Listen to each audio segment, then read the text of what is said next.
Lily Bit, what are you doing in the Friskies box? Huh. Yeah, I see you. Yeah. Well, I'm thinking you were hiding. Were you hiding from the peoples? Hey, they're your fan and viewers. Well, welcome back, friends and family. Yeah, as you can see, if you watched my previous video, I told you this afternoon we'd be making up something different. And that was the reason we were making that yummy Duke's coleslaw. So here we are. We got a few things laid out, not everything.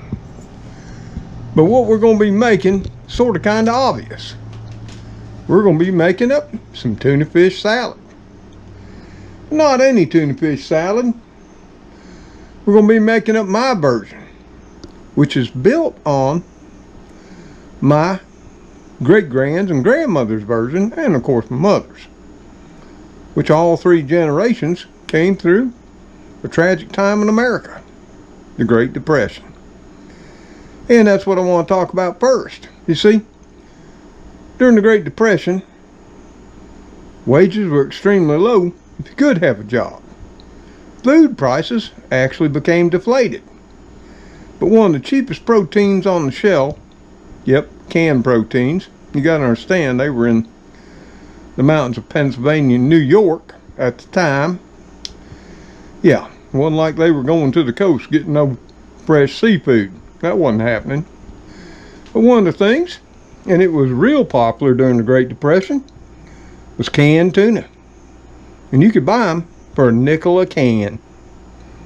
Cheapest protein on the block. And now in our times of high inflation, soaring food prices, it's still the cheapest protein, other than dried beans, you can buy. Cheapest you'll find is at Walmart for 67 cents. It's a great value brand, I might add. If you want Star Kiss, Chicken of the Sea, Bumblebee or that, you're going to pay 82 cents to 88. I checked. At my local Walmart.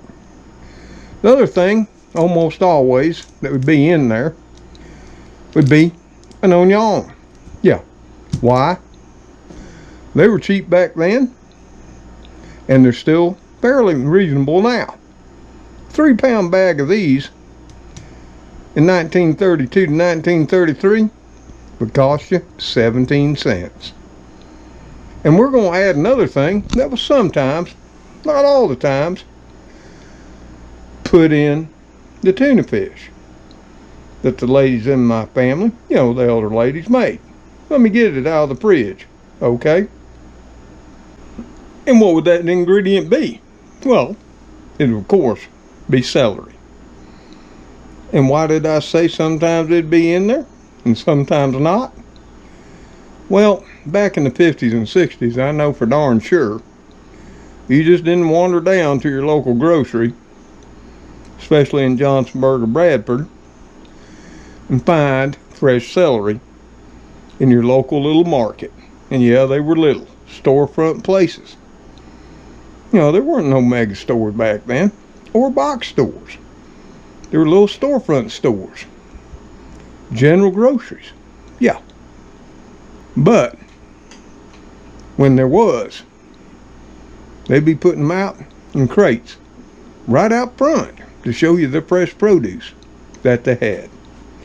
So certain times of the year, oh yeah, if they could afford it, even like back in the Great Depression, see that bunch of celery right there? That'd run you 17 cents. In 32 and 33, of course that bunch right there cost me $1.74. But we're not going to be making true Depression era coleslaw.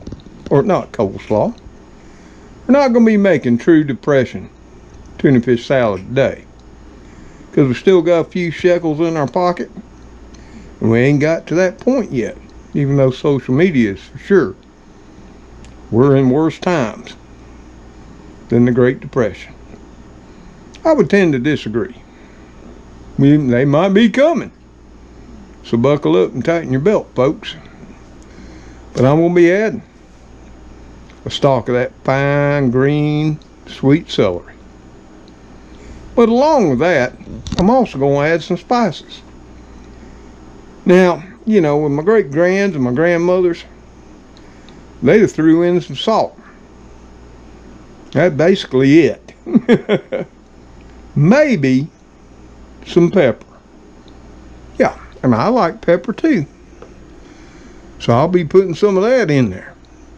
That's one of those things. Add to taste. But some other things we're going to be putting into it to make it a little more lively and a little more yummy. We're going to be adding in some parsley flakes. Plus makes it a little more colorful, don't you think? And instead of just plain salt, since I love garlic too, I'm going to be using the garlic salt. And lastly, but not leastly, since we're going to be using tuna, and we all know #1 spice to use is, of course, dill weed. So that's going to go on in there too. And between the three and the black pepper there, it'll be quite yummy. And yes, we are going to top it with our creamy Duke's Southern style bold and tangy coleslaw. That's why we made it. Now I know you're thinking, well, I put lettuce, tomato on mine. Well, we all know where lettuce is these days. Back in the 30s, it too cost about 17 to 19 cents a head. Now, if you're lucky, and if you can find it at Walmart, people have told me it was $1.88. I went, couldn't find it. But I've seen other people that have found lettuce for as high as nearly $6 a head. You know, I wanted that lettuce for some BLTs that I really enjoyed. So let me go ahead and dice up some of that onion. We'll be using a half of that. And we'll be using about 1 stalk of that celery. All diced up, sort of kind of fine. It'll add some nice crunch and a whole ton of flavor. No, I ain't putting no apples in it. I ain't putting no grapes. I ain't putting no raisins. But if you want to, that's fine on you. And maybe in the comments below the video, you'll tell me how you make your favorite tuna salad spread for sandwiches too. Well, as you can see, with the help of, let's see, Gracie and Lilybet, yep, we got everything diced up. Right, guys? Appreciate that. Papa did the onion. Appreciate you all doing the celery. Continue playing with your Friskies box. And like I said, as you can see, we got some celery here. 1 stalk. Finely diced, well, small to fine. And 1/2 of a medium yellow onion. Finely diced. And today, we're going to be using 3 cans of the Stalk brand of chunk light tuna in water. And we drained them as well. Not only did we drain them, but we pressed on them really hard, sort of dry them out. And of course, since I didn't show you from the beginning, and you might know it, for our mayo, because tuna salad's got to have mayo, we'll be using the fine brand of Duke's real mayonnaise, smooth and creamy, which I might add is the flavor of the South. Got our bowl here with a wooden spoon and some measuring spoons for, of course, our spices over here. Yep, I'm an engineer. You know, if you just like to wing it, you go right ahead. So let me get you all set back and start throwing this all together. It ain't hard, okay? Now, of course, first thing we need to do is we need to go ahead and dump our tuna in. 3 cans I'm going to be using today. Sometimes I use 2. Sometimes I use 3. Yeah, and then you just adjust the ingredients. You know, the amount of celery, on y'all. Over time, and I've been making tuna salad all my life. We're going to scrape these cans just like they would have done back in hard times. Going to get every bit of this out of here. It's all money, folks. Woo. My belly's already rumbling.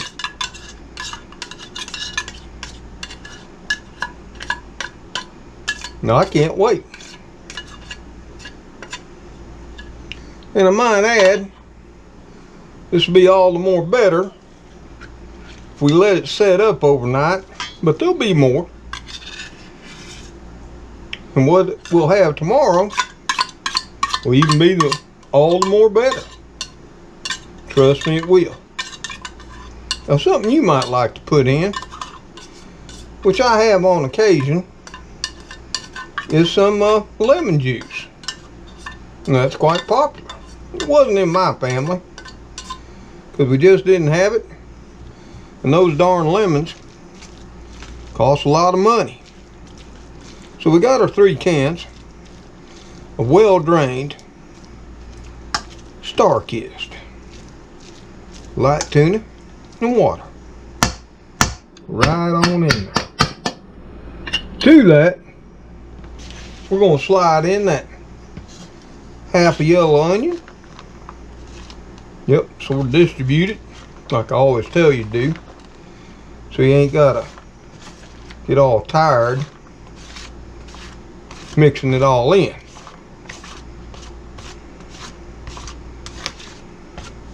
Scrape that all in there. See? Yep. And we're just going to give it a preliminary mix. You learn to do that in those restaurants and food processing, culinary schools. Yeah. Take your wet ingredients and fresh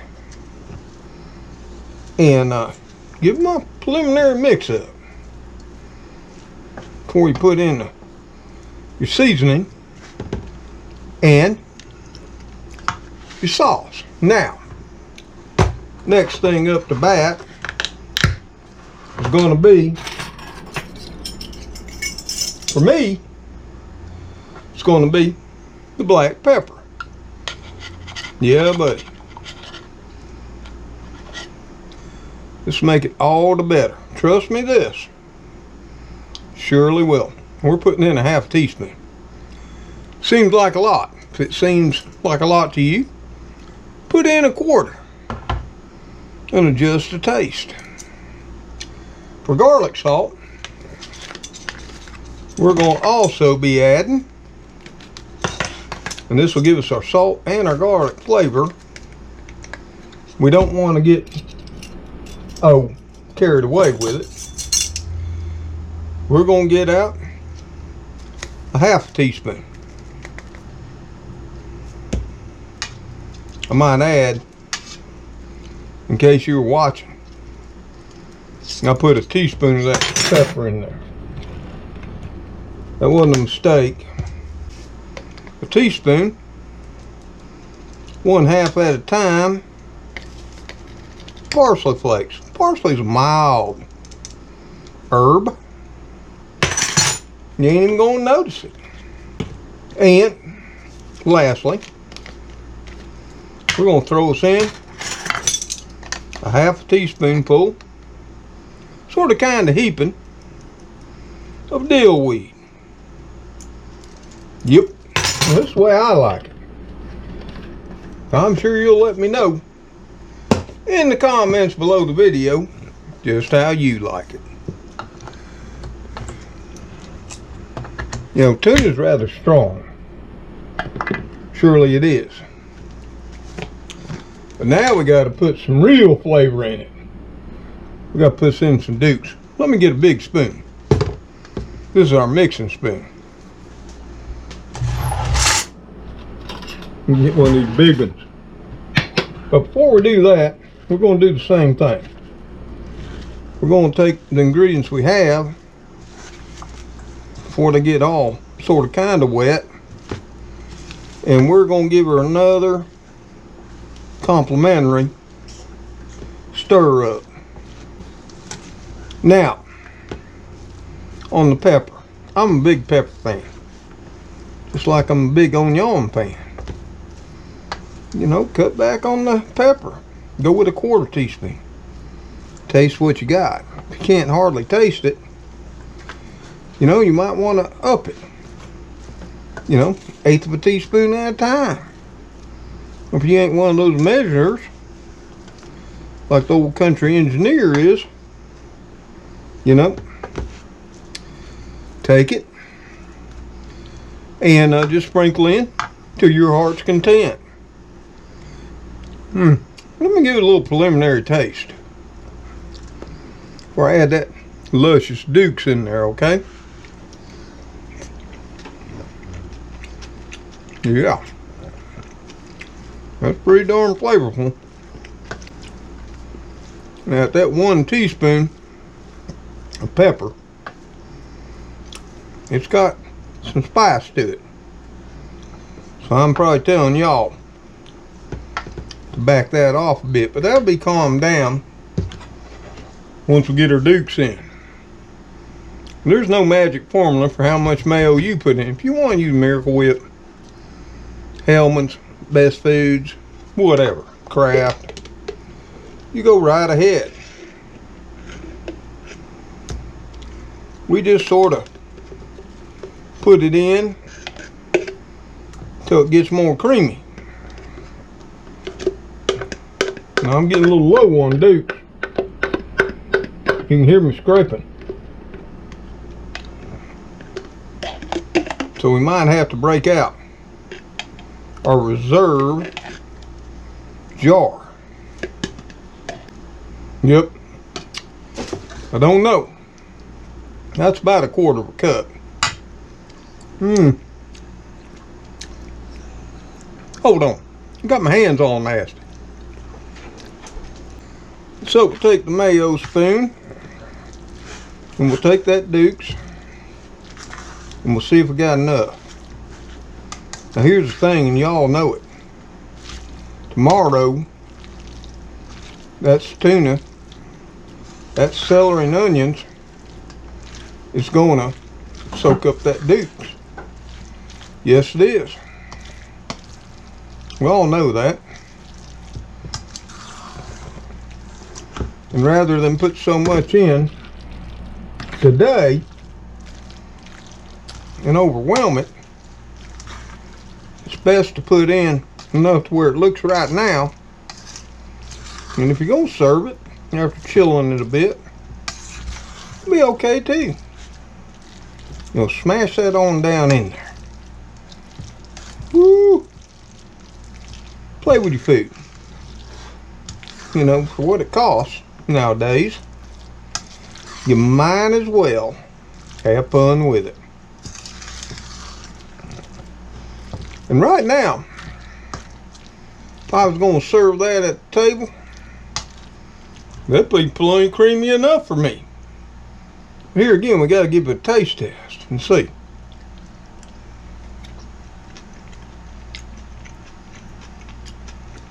Oh man, well, that's pretty darn yummy.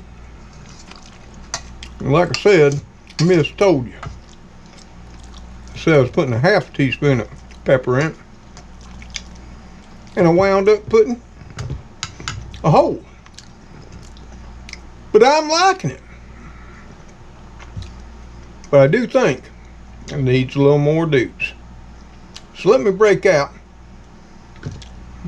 my other jar. Last one, I might say. Yeah. So you know, I'm not going to pollute my mayo. Got me a brand new wash spoon and a brand new jar of Dukes. And that's almost right about there. But just to make sure, because I know that tuna And all that's going to soak it on up. I'm going to put one more spoon dollop for now. So what was that? About 3 spoon dollops. Ain't that how measuring goes? And this is a savory tuna fish. If you're one of those that's got to have everything nice and sweet, add you a little sugar. Yeah. You'll be okay. That's what you like. Of course, now if you're using that Miracle Whip or some other brand, read the ingredients. Well, that's looking just about fine for right now. Nice and creamy. Here, let me show you. See that? That's ready for sandwiches. Of course, even that, I know that's right now. Now, I'm going to let her chill, melt together for an hour before I throw the sandwich together. And when we start making them, I'll show all of you too.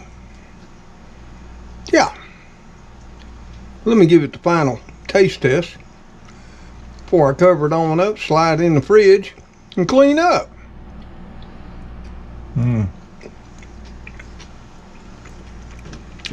Yep. Yep. I can taste every ingredient.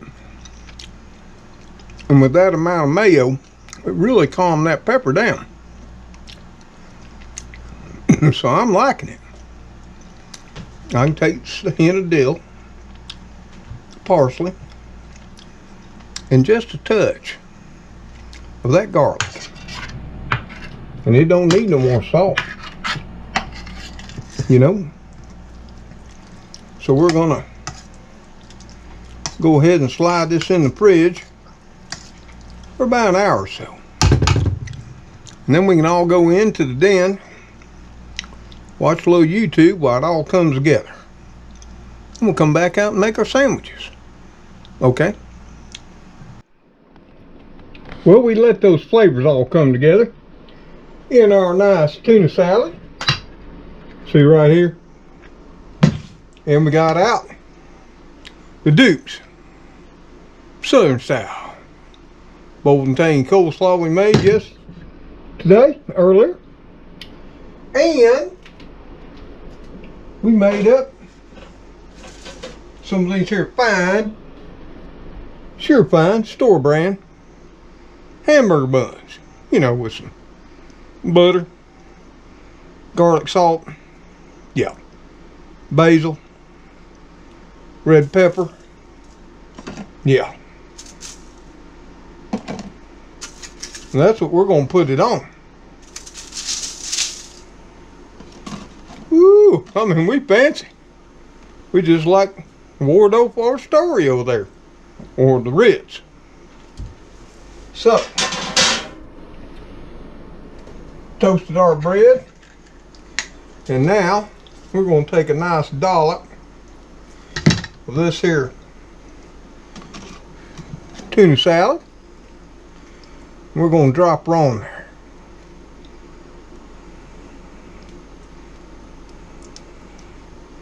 Yep.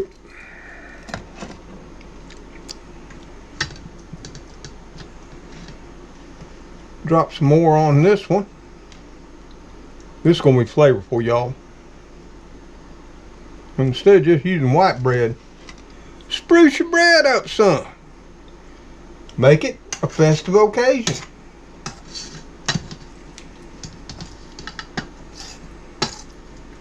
You know, we might be eating plain food.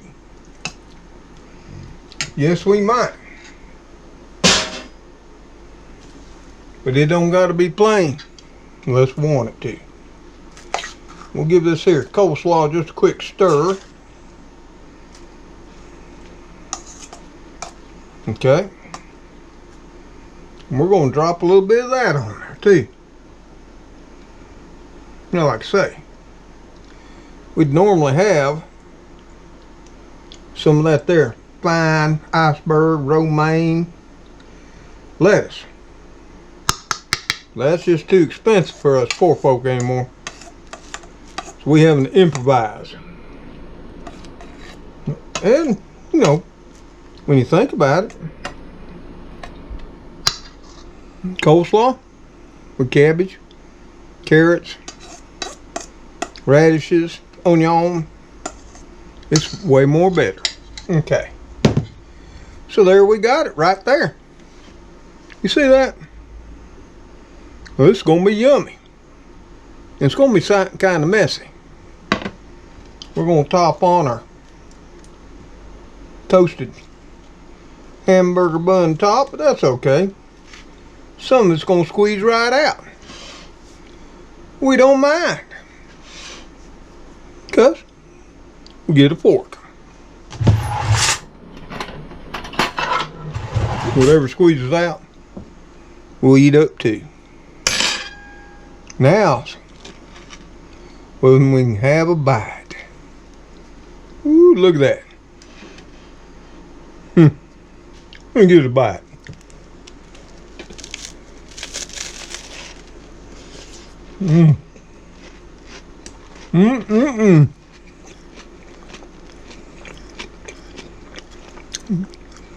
Can you hear the crunch of that toasty bun? That celery? Woo! I'm so glad. I went ahead and jazzed those buns up too. Maybe you do that? I'm sure you'll let me know. So anyway, folks, friends and family, you know, I'm getting hungry. It's getting late. That'll be a fine meal for me. Maybe it will be for you.